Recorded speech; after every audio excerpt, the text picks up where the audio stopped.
as Alabama winds down the day here on National Signing Day, it's not going to matter. They're going to end up with the number one top recruiting class on this early signing day. Welcome in, everybody. I'm Christina Chambers with recruiting analyst from AL.com, Nick Alvarez.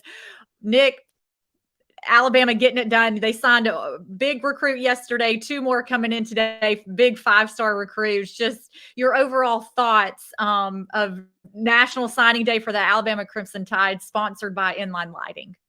Yeah. So first off, thanks so much for having me on. I remember doing a first one of these recruiting shows a couple months ago in the summer and pretty much telling people, because Alabama was, I think, ranked in the 40s at the time, like, all right, don't worry, it's coming. They'll probably end up number one. Well, today, here I am saying, yeah, they're number one by a very, very wide margin. I'll have to look into it, but I think it's one of the wider ones in recent memory. Alabama, third time in the last couple of years that they've had the number one recruiting class after Texas A&M made a bunch of headlines last year. With their number one group, Alabama was number two, stayed consistent, got even a little bit better this year with the huge names you mentioned the last few days joining in. Caden Proctor, flipping from Iowa, one of the biggest storylines in the country in terms of recruiting. He signed today, made his announcement yesterday. I guess he couldn't wait. And then today at 1 o'clock, James Smith and Quay Rousseau, who for people who watch this, I've talked a whole bunch about from GW Carver Montgomery. Their package deal they signed together. They are giving Nick Saban 6 5-stars of the in the class, and potentially one more tomorrow in Desmond Ricks, but we can wait on that. Overall, though, Alabama addressed needs in this class. They also, I think, more importantly, showed that yes, they had a 10-2, very much a down year. Did not look like Alabama football for a lot of times this year. On the recruiting side, they have very much explained and expressed and showed recruits that, hey, we're still the capstone. We're still Tuscaloosa. We're still, the powerhouse program in this nation. And with either NIL money coming in or just kind of selling kids on that development to the NFL track, it seems business as usual for the Tide. How did Nick Saban get it done? I mean, six 5-stars, like you said, didn't have the best of year, but obviously didn't matter. They hit the recruiting trail and they bring in another big class here today. Yeah, I think when you look at it, a lot of these relationships are not, made in the months before signing day. A lot of these kids are busy on their own seasons. This today and the last couple of days have this been the result of years worth of relationships and communications. Alabama's recruiters, other than Saban, are some of the best in the country, let alone Saban kind of being the closer that he is. Freddie Roach was criticized and much maligned, and some dumb people on Twitter were calling for his job earlier this year when Peter Woods and Kelby Collins, two standout in-state recruits, committed to Clemson and Florida, respectively. Well, guess what? Freddie Roach then got Keon Keeley, the best edge rusher in the country. Quay Rousseau, I think, number 2 edge rusher in the country. When you look at Holman Wiggins, he was huge for some defensive recruits across the board, like another 5-star in Caleb Downs, who was pulled out of Georgia, by the way. Like, I should stress that. Alabama lost to Kirby Smart in Georgia in the national championship, and then 9-10 months later signed 2 of the top recruits in Georgia the last 10 years. Just and one of them being a Georgia legacy. Just absolute standout work. When you look at Eric Wolford, he was brought in to fix the offensive line. He signed 5 commits. They lost one earlier this week, but the one that they got back, like I mentioned, Caden Proctor, the best tackle in the country. It's kind of lazy sometimes to say, oh, it's Alabama being Alabama. But when you see the numbers this year, when you see the comparison to other programs, it really is as simple as whatever standard Alabama sets for itself, they reach that this year and then some. Any standout of those 5-stars that have committed over the past day or two? I talk about James Smith and Quay Rousseau, teammates from Carver Montgomery, announcing this afternoon that they're headed to the Crimson Tide. Just any 5-star recruit that stands out to you over the past day or so. Yeah, I think when you look at Smith and Proctor the last few days and Rousseau, their recruitments weren't as flashy as some other 5-stars. They weren't as public when they were going on visits. They would often just show up. You'd see a photo of them out there with some coaches in an empty stadium, and okay, they were in Georgia this weekend. Oh, they were in Bryant-Denny this weekend.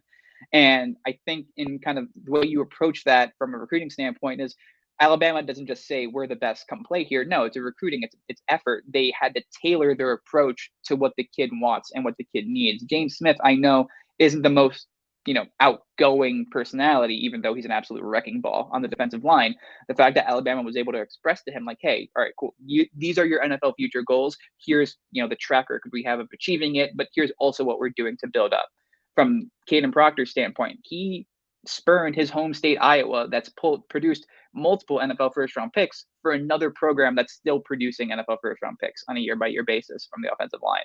So when you're attaching these players to the team, you're finding ways to sell them on what Saban loves to say, you're creating value for yourself.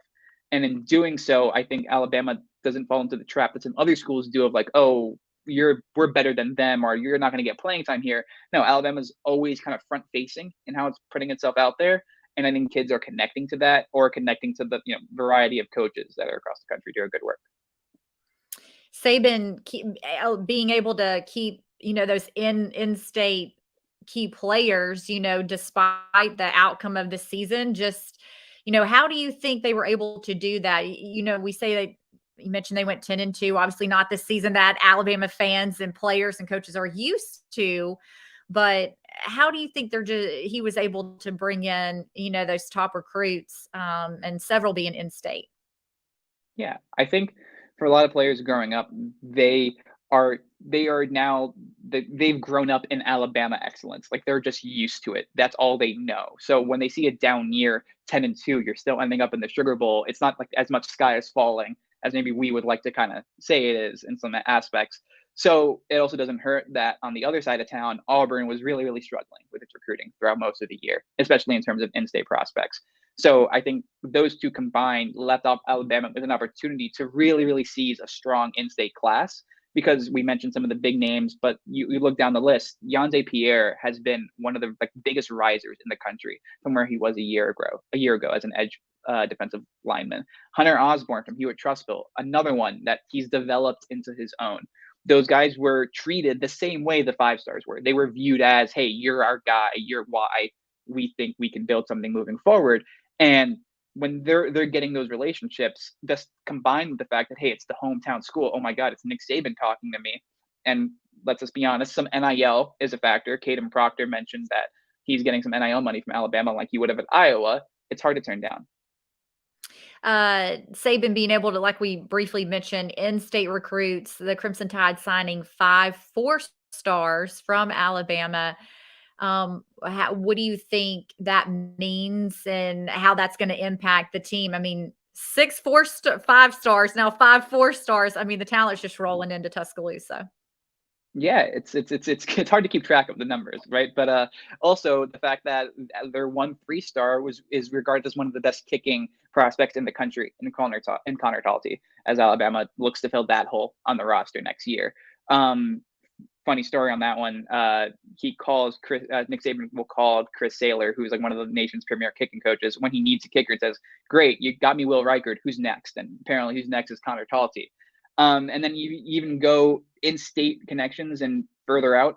Alabama signed a top JUCO player in the country and wide receiver Malik Benson from Hutchinson Community College. That has been the product of years of work. Alabama actually got a 2022 tight end and Miles Kitzelman because they were out there already recruiting Benson, and then just saw Kitzelman also doing the wide receiver drills.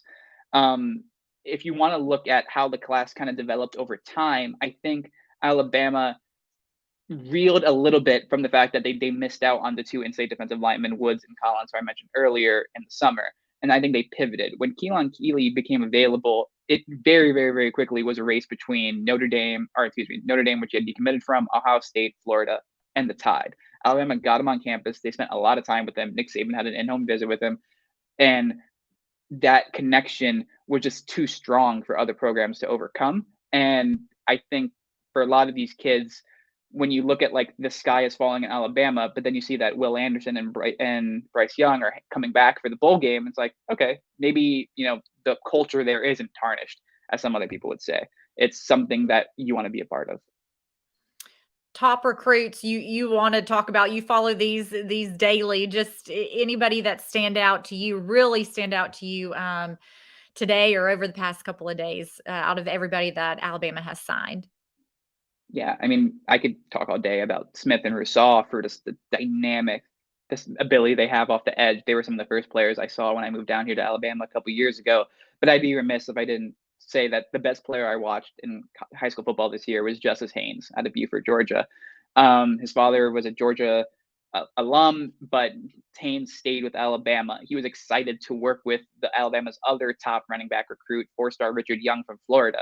But on Haynes, I don't know how to describe him. He's more than a one cut back. He's more than a speedster, but he can kind of do both. When I saw his game against Thompson, one of the Alabama high school powerhouses, earlier this year in week 1, he had a couple good runs. He was able to put Tony Mitchell, another Alabama 4-star commit, in the dust on like one juke. And then halfway through the third quarter, I'm pretty sure he looked out onto the field for a kickoff and realized, oh, Peter Woods and Tony Mitchell aren't on the field. I think I can maybe thrive right now. Walks out onto the field, literally telling his special teams coordinator, "Hey, I got you."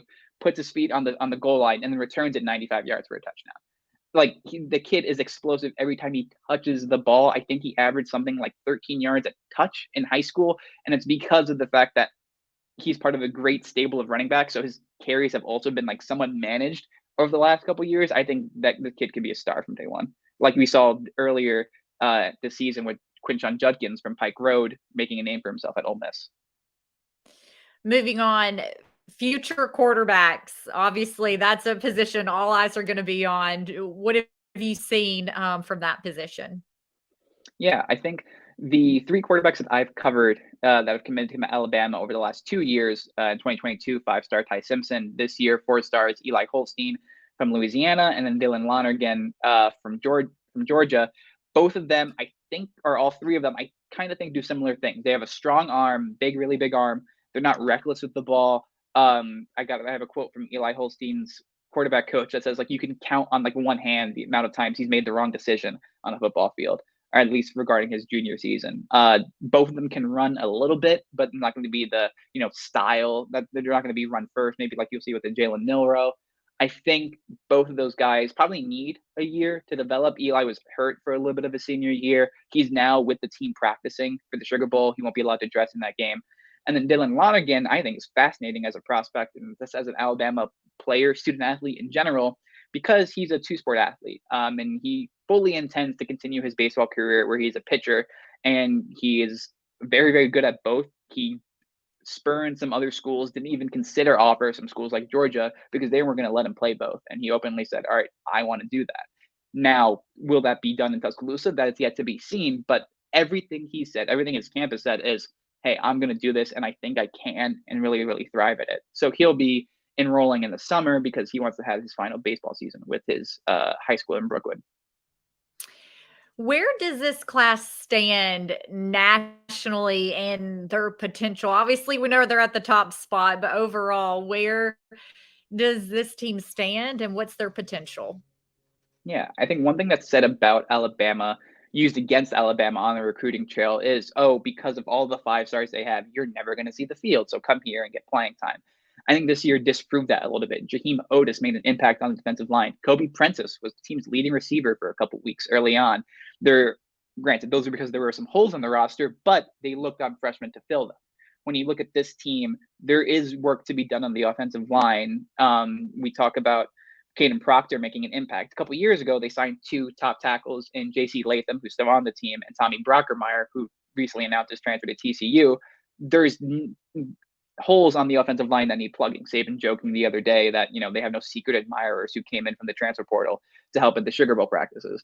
So I think there's room there from an edge rusher standpoint. Dallas Turner made an impact day 1. Jeremiah Alexander, one of the top 2022 rushers, didn't see the field much.